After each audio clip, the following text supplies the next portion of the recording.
på engelsk først, og efterfølgende så kommer vi nok til at slå over i både norsk og dansk, og måske også lidt engelsk. Men vi vil forsøge at gøre det på en måde, så alle kan være med. Fordi Garrett Newton Andersen her, han er halv englænder og halv nordmand, er det ikke rigtigt? Ja, halvt amerikansk. Halv amerikansk og halv nordmand. Og så han er god til at tale engelsk, og hans foredrag, som kommer nu om den her hjertescanner, som hedder V-scan, det foregår på engelsk. Men efterfølgende, så skal jeg have scannet mit hjerte med den her nye scanner, og det kommer til at foregå på en blanding af norsk og dansk sandsynligvis. Men nu ser vi, hvordan det går. Og hvis der er nogen her, der ved, at de har raske hjerter, og ikke har brug for at få en større medicinsk udredning, så er de også velkommen til at komme herop og få scannet hjertet og se, hvordan deres eget hjerte ser ud. Men hvis man ved, at man er sløj, så skal man ikke komme op, fordi det sætter Garrett i en ubehagelig situation. Men værsgo, Garrett. Tak.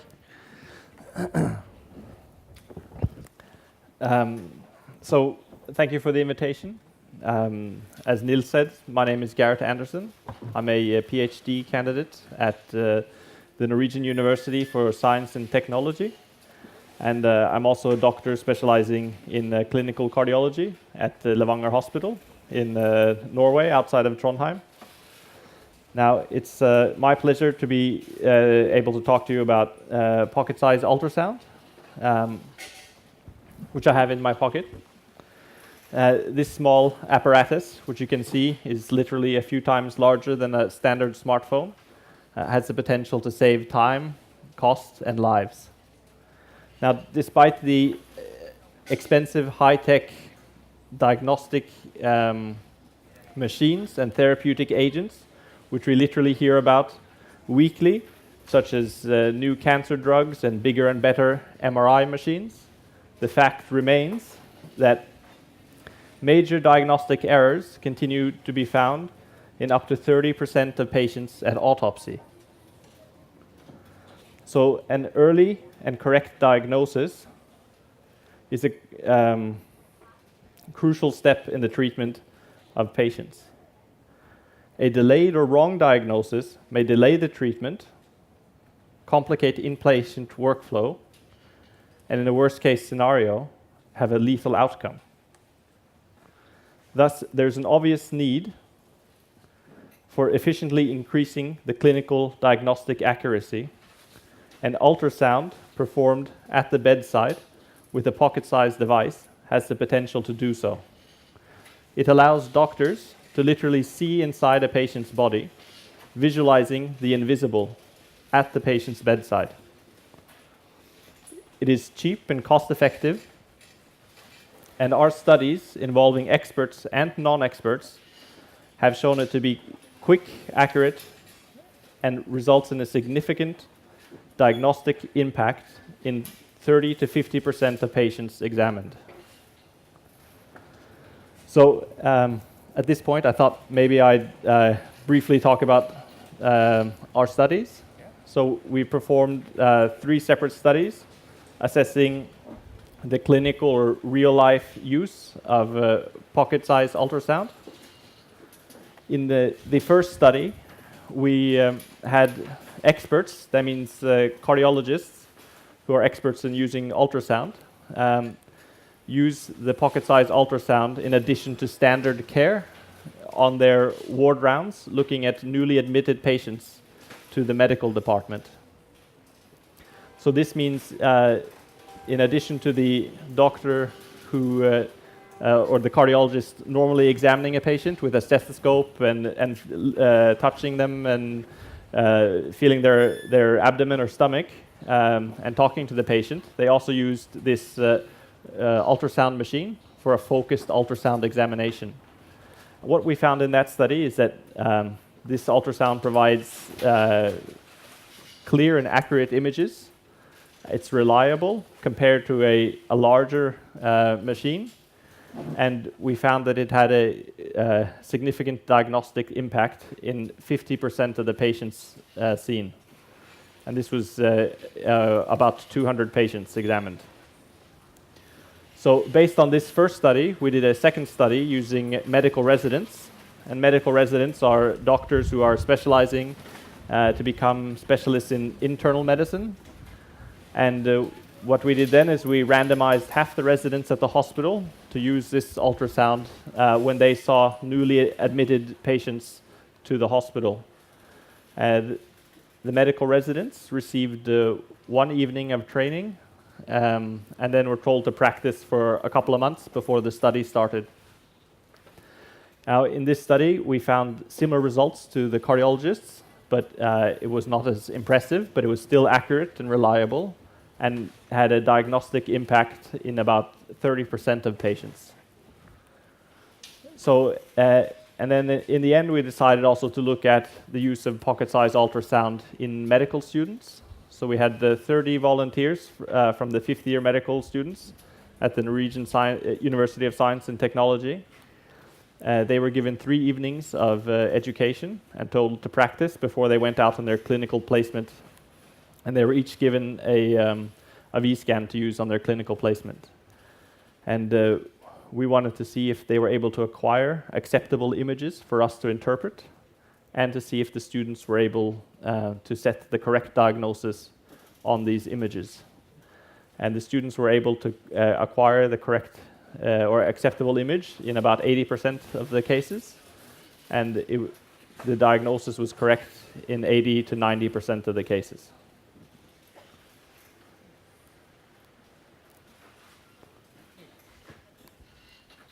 Now, what is the difference on this handheld V-scan and the old machines? Yeah, so we still use the old machines. The old machines are bigger. They have more functions, and in many ways are better. But they weigh almost 200 kilos. They're very difficult to move across a hospital. And this we put in our pocket, and we take it to the patient. But perhaps I misunderstood you, but I understood it like that this scanner is more reliable than no, the big so one. it's reliable. So we call the older, heavier scanners are what we call the gold standard. So this is compared to gold standard. It's reliable, almost as good as a big scanner, but not as good. Okay, so this is the first thing you scan the patient with. For example, yeah. We want to use it as a supplement to our clinical examination. We don't want to use it instead of a formal ultrasound. Okay. So patients who have a specific heart lesion and need a formal echocardiography or ultrasound of their heart still need to have that examination.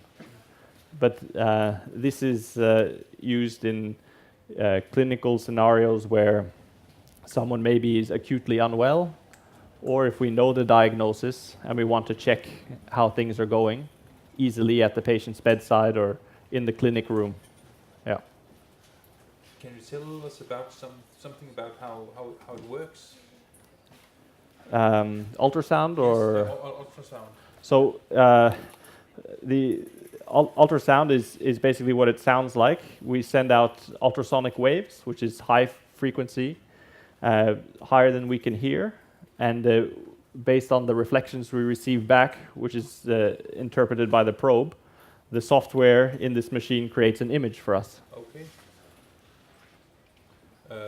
So, and how does that differ from what is it called? Radio? Yeah. So if a chest X-ray or X-ray, so. Yes, of course. So in many ways it's similar, but then you're using radioactive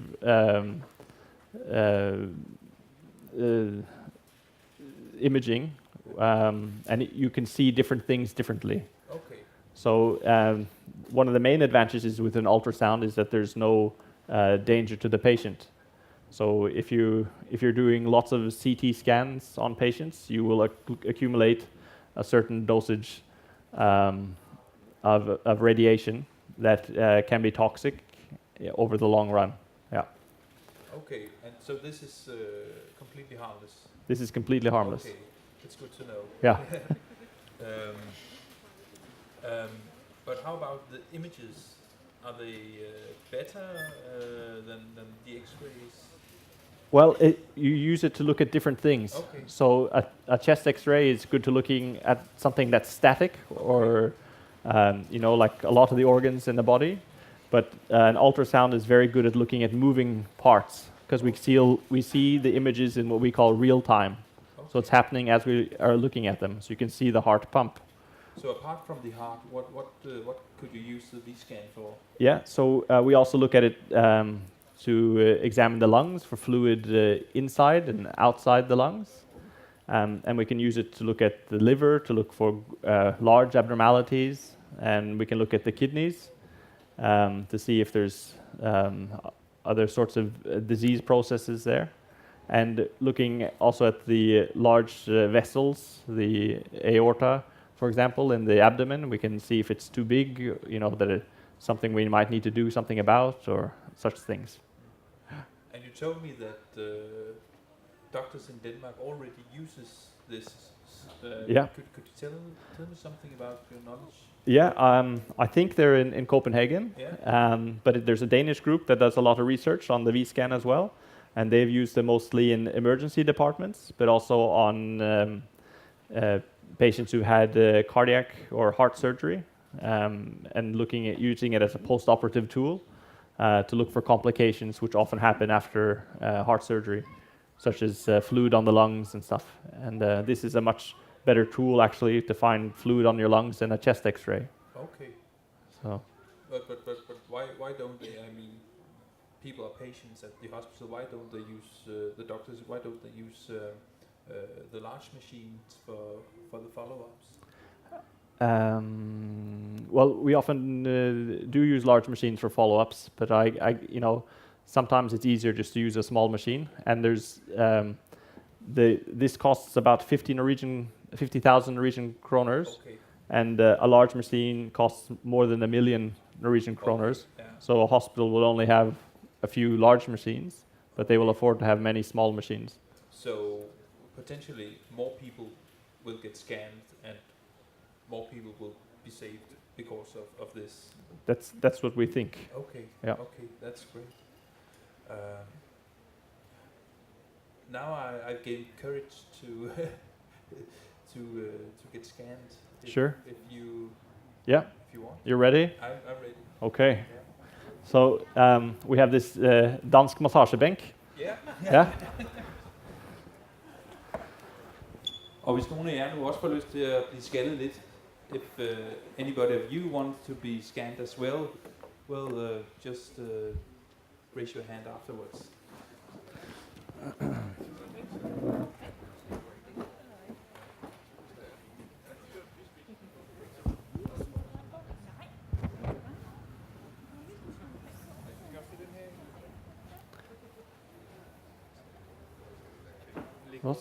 Kan det ligge på med venstre side ned, ja. Sånn, ja, flott. Og dårlig med pute. Så kan du legge venstre arm bak hodet, så prøv å slappe av litt. Så legger du høyre hånd ned på siden. Alle forstår norsk.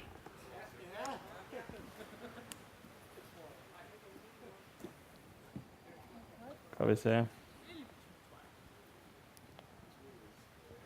Og en knute. Sånn.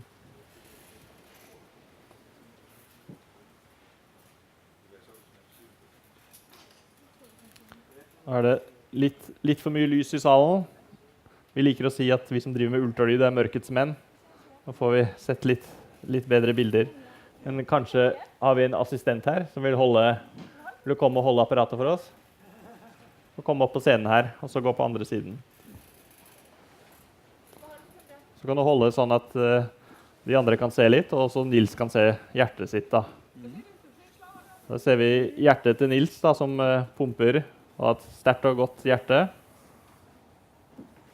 Så ser vi en hjerteklaff der, og en til hjerteklaff der. Og hvis vi snur, så kan vi se litt på hjertet som pumper. Nå ser det nesten som en smultring, eller donut.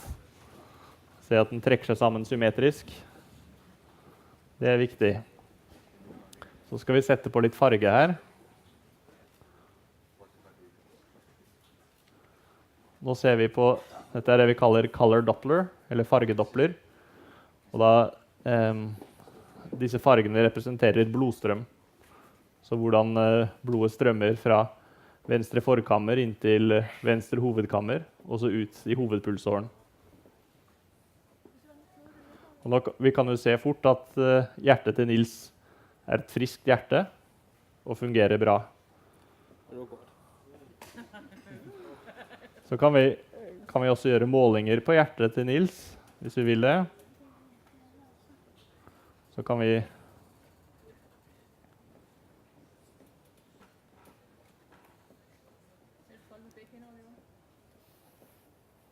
sånn, ja. Nå målte vi hovedpulsåren til Niels, og den var riktig størrelse for hans alder og størrelse. Så det er bra. Ingen uventede overraskelser.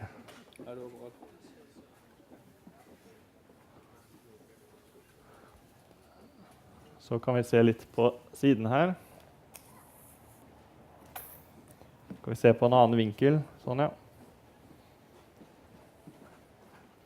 Dette er det vi kaller et firekammerbilde. Da ser vi alle 4 hjertekammerne.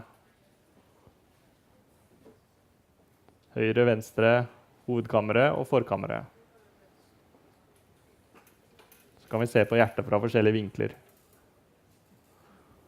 Så hvis du legger deg litt på magen, Niels, så kan vi se litt på... Nei, på ryggen, beklager. Skal vi se på magen. Sånn. Kanskje du kan stå på denne siden fremdeles.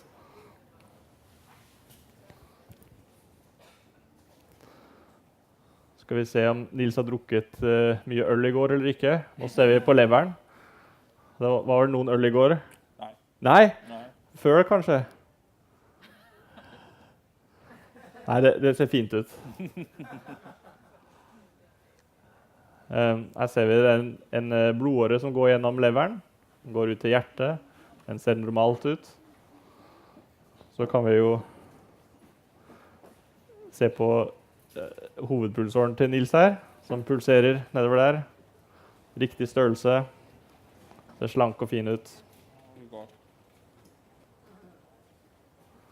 Skal vi se. Du har noen nyrer da.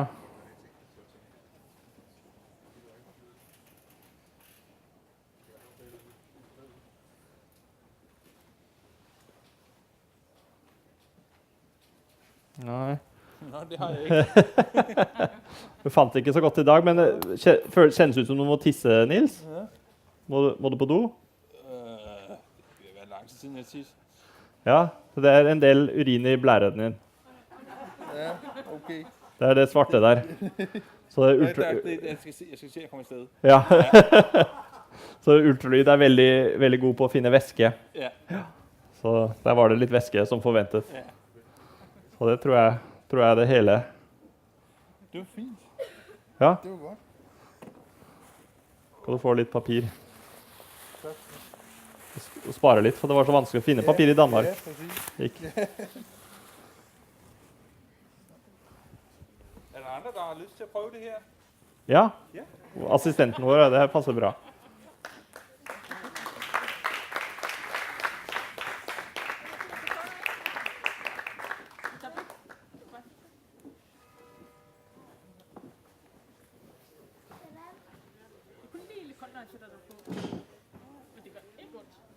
Sånn, ja.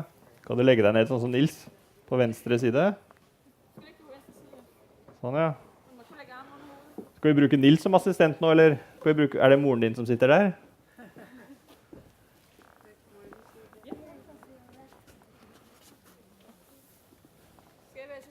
Ja, vær så god.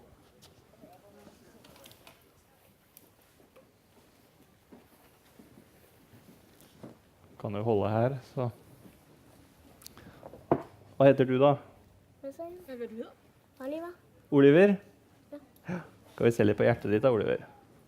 Ja, Oliver har litt mindre hjerte enn Niels. Fordi Oliver er litt mindre. Så da må vi forstørre litt. Der ser vi. Kan du se noe? Ser du det? Ser du hjertet til Oliver? Det pumper.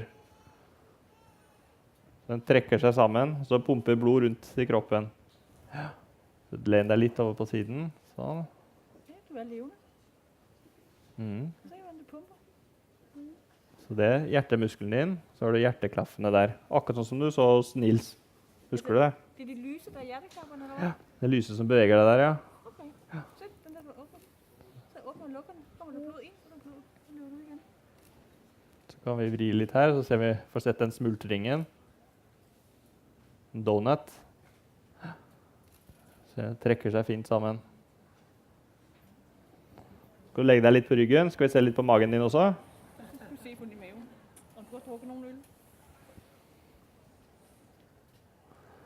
Sånn, ja. Det var leveren til Oliver.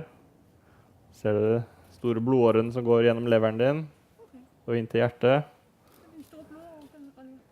Kæmpe blodår, du har. Det går ned i leveren, så det er der, hvor de renser blodet.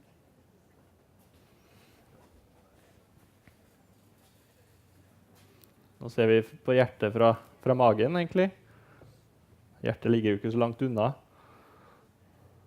Så vi bare ser litt oppover der. Skal vi se om vi finner nyrene dine da.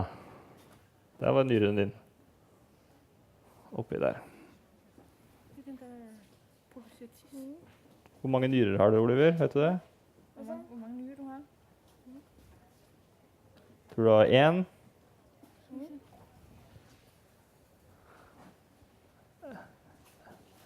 Jeg tror du har 2, skjønner du. Jeg fant en til. Det var heldig. Ja. At du havde 2. At du har 2 nyrer. Skal vi se om du har tisset nok i dag, da? Ja, det var masse urin der, ja. Øj. Kan du se der? Alt det sorte, det er tyst. Nice. Du vil være fyldt. Sånn. Flott. Takk for hjelpen. Og det har jeg.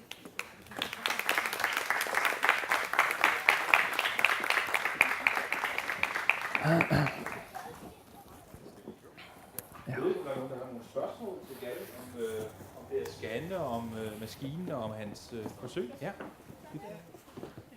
Jeg vil godt lige spørge om, kan man også måle et led, hvis der er inflammation i et led eller sådan noget? Rheumatologerne, hvis de nu skal ind og se på, hvor inflammationen er? Eller sådan Ja. Nei, du trenger en annen type probe enn vi har. For at reumatologene bruker også ultralyd på pasienter sånn. Da har de en annen type probe som ser nærmere. Ja. Som har en fokusdybde, som vi kaller det, som er nærmere. Ja. Mm. Men, de bruker et litt annet apparat, da, men også som er mobilt. Da. Mm. Du får lige den her.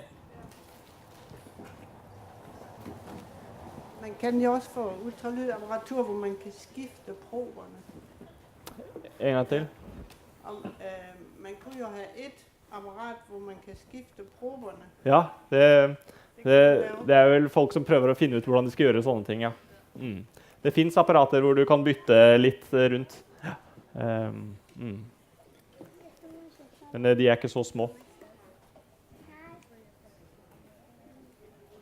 Er der andre, der vil vide noget om det her? Måske have scannet hjertet?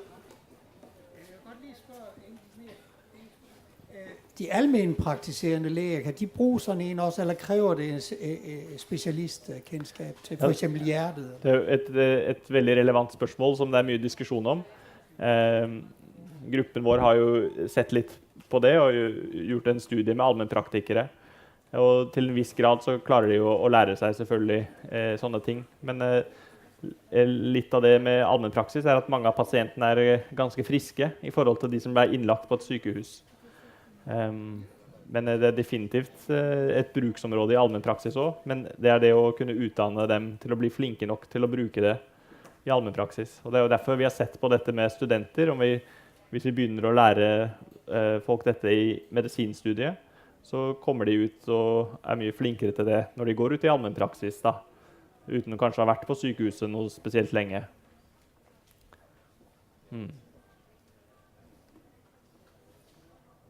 Er der nogen, der vil have scannet et hjerte? Så er det nu. Ja.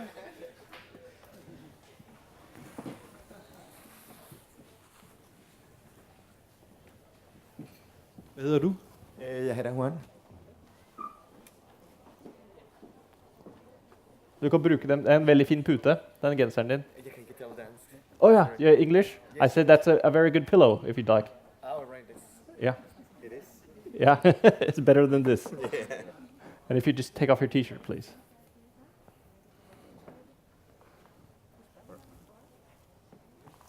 Was it Juan? Juan. Yeah. So should we look at your heart first? Yes. If you can lie a bit over on your left, Okay. and put your left arm behind your head, and then just put the right arm on your side. Just put your legs up. There you go. So we're just doing this to get the heart up against the chest wall.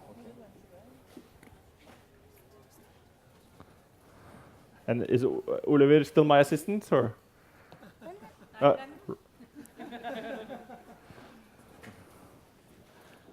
Okay. So just lean a bit over on your side, Juan.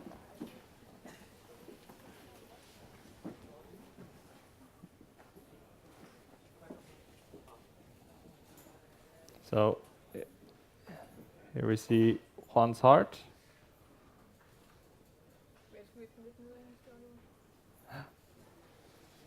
Just lean a bit further over on your side. This is only for thin patients, this bed.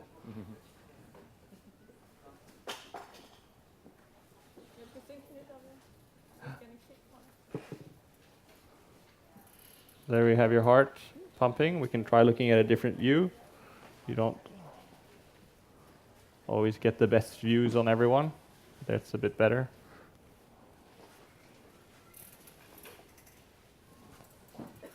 So there you see the 4 chambers of your heart, the left and right. And then these are called the ventricles, and the left and right atrium. If we can put color on, we can see where the blood flows. So here we see the blood gets pumped out through the aorta. That's blue because it goes downwards. So we see that the blood is going in the correct directions in their heart. There's no big hole in the heart. There's no big leakages on your heart valves. So it looks okay. So you're a lucky man. And if you lie on your back,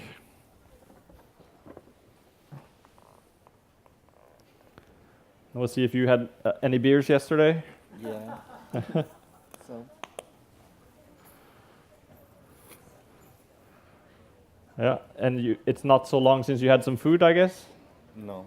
No? Because there's a lot of air in your stomach, so we can't really see your liver. Okay. So you had too much to eat and too much to drink. Not really. Let's see if we can see it from the side.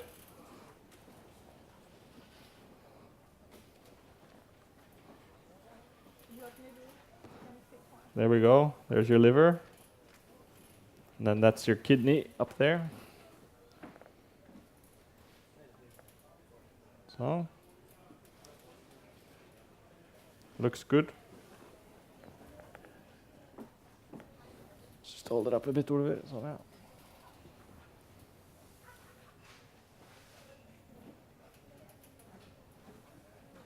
We're looking for the other kidney, but it might be hiding today.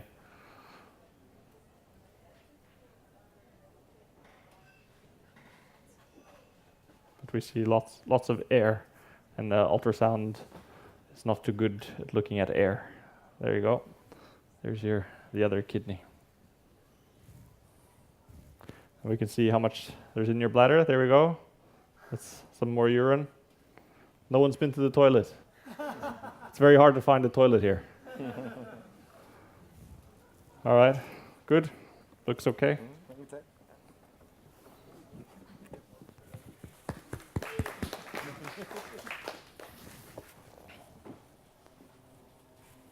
Are there any questions for Garrett? About the V-scan? No? No? Do you use the same wavelength for every It's a good question. I mean, this is all automated here, basically, but the different probes will use different frequencies at least. Yeah, but this we luckily don't have to think about things, but we'll change a program within, and we'll get different focus depths to depending on what sort of organs we want to look. Yeah. Okay, så der er forskellige bølgelængder, afhængig af hvilket. Ja, forskjellige frekvenser i hvert fall. Okay. Ja. Mm. Mm.